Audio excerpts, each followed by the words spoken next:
I want the Royals to win. Can't stand them. Yeah, exactly. You can't stand the Royals? They No. showboated the way they acted when they won. Didn't care for it. Lack of class. Well, that aside, isn't there something to be said for at least if we got beat by like they went all the way? Like, you know, we could have lost in the World Series, you know what I mean?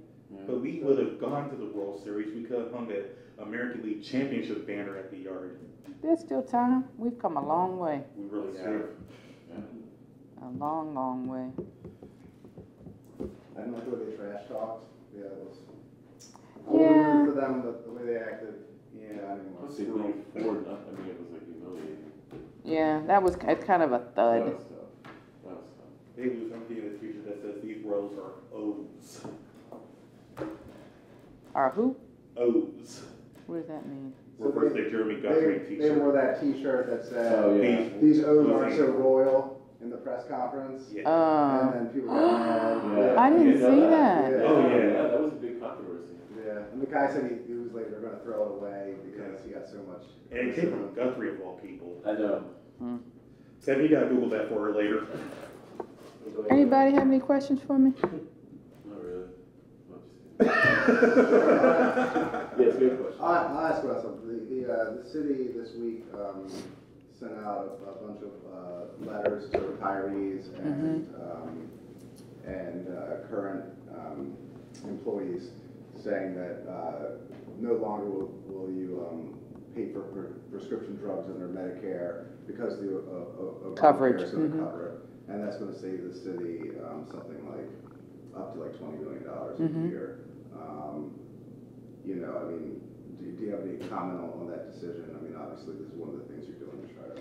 It's, you know, when as part of the 10-year plan, I've put in place several reforms around the way that we provide medical insurance and everything surrounding that. You know, we did the audit and saved millions of dollars from the audit, and we will continue to look for efficiencies. We want to make sure that people get quality care, but we want to make sure that we're doing it in the most efficient way possible, and this is part of it.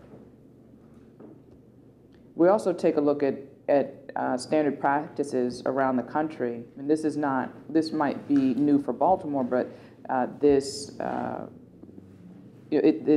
practice is not new in anywhere. This is the way things are headed.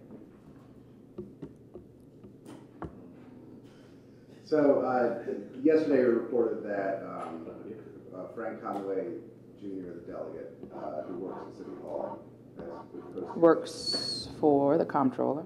Oh, okay. Right. I actually didn't realize that. I didn't realize too, of course. So I can let you out of that question. This is a better question for her then. Yeah. So my question was whether he was doing stuff in his work hours, and obviously I'll ask her. I'll say, yeah. I mean, you should definitely ask her. I haven't seen the video. I've heard about them, and my hope is that if something inappropriate was done, that the comptroller would take appropriate action.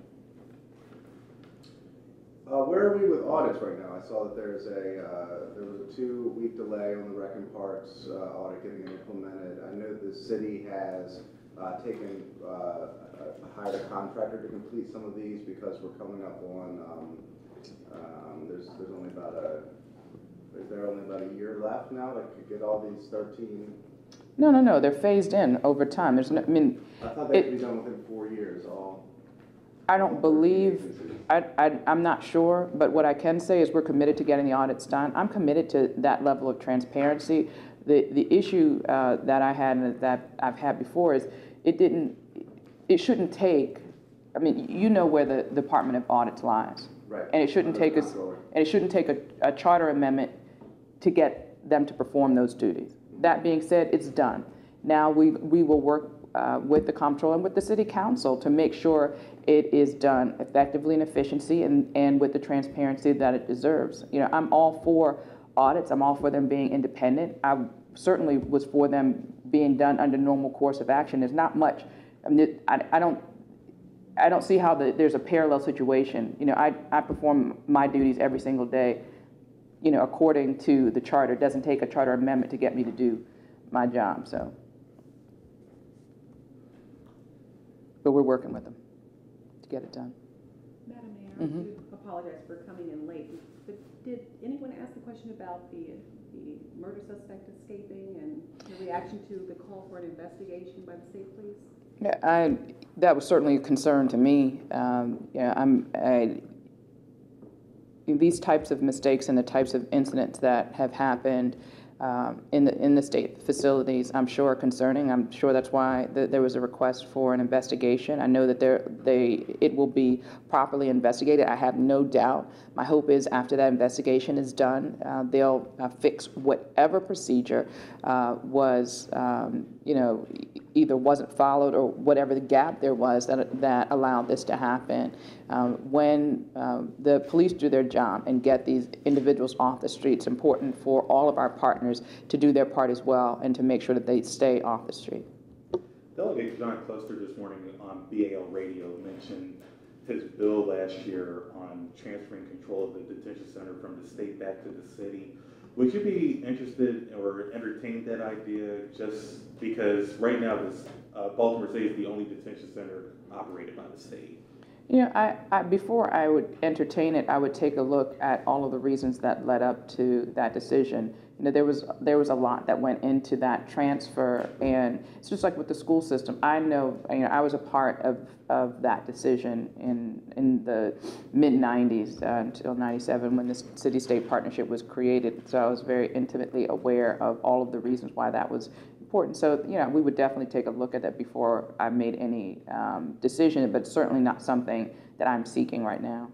So the transfer of the detention center predated your time on the council? I believe so, but even if it didn't, that wasn't a issue that I was closely following or involved with, unlike the schools. Mayor, and forgive me if you've already answered this in other formats that I haven't heard, but the investigation that's coming in from the federal government with the police department.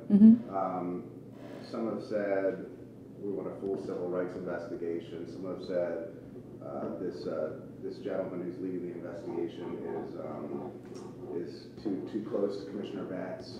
What do you say to those comments? The Department of Justice has every right and opportunity, and at noon today, if they decided it was appropriate, they could launch an investigation. They've looked at our city and they don't think it's warranted. They believe, as I do, that the collaborative approach is the best approach. Why? You do a full-scale civil rights investigation when you have a jurisdiction with systemic problems that ignores them and that does not work to improve them. That's not the track record here. That's not what we have here in Baltimore. You have an administration that has worked for years to improve the transparency in the police department, to improve the relationship with the police department and the community, that has not turned a blind eye to these things, and that expresses, as I have, a clear willingness and a desire to make sure that we're getting it right and to do better. That they could do an investigation, and they don't do it because I say I want it or don't, or a community group says that they want it or they don't. They do it based on their assessment. And the notion that Mr. Davis and the commissioner are too close, I think, is borderline offensive. These are two very professional people. They don't have any closer relationship than, it would be like saying that you couldn't do your job. You couldn't fairly ask questions of me because I'm friendly to you. You're a professional, I'm a professional. The same thing. They have less of a relationship than we do, and you feel comfortable that you can do your job. They've served on some panels together. They're at the highest level of public safety, public safety officials in the country at every level. When you get to that level, whether it's in business or in politics or in public safety, there's a small group of people. Of course they know each other. Does it mean that they're any less professional? To think that these two black men can't be professional in their job, to think that because they know each other, they can't do it, I think it is highly offensive, and I really question the motivation for asking a question like that. So they're not close friends. They're people who know each other basically in a professional relationship. They have served on panels together. They applied for the same job, and Batts got the job. If you were going to make something of it, I would say that if I were Batts, I wouldn't want him here.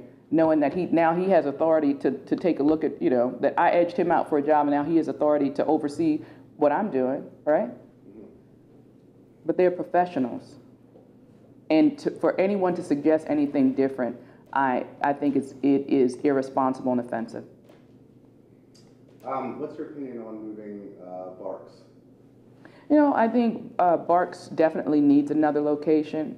That's something that we've known for many years. I think that's something that we've talked about in the development of the casino. And my hope is that, right now within the potential move or what's next for Barks, as we look at it, it's in infancy because, it's going to cost a lot of money to make that move and to make it right for the animals. And, we certainly will continue to work with Barks, work with Councilman Curran, and figure out a plan for moving forward. Great. Thanks, everybody. Thank you.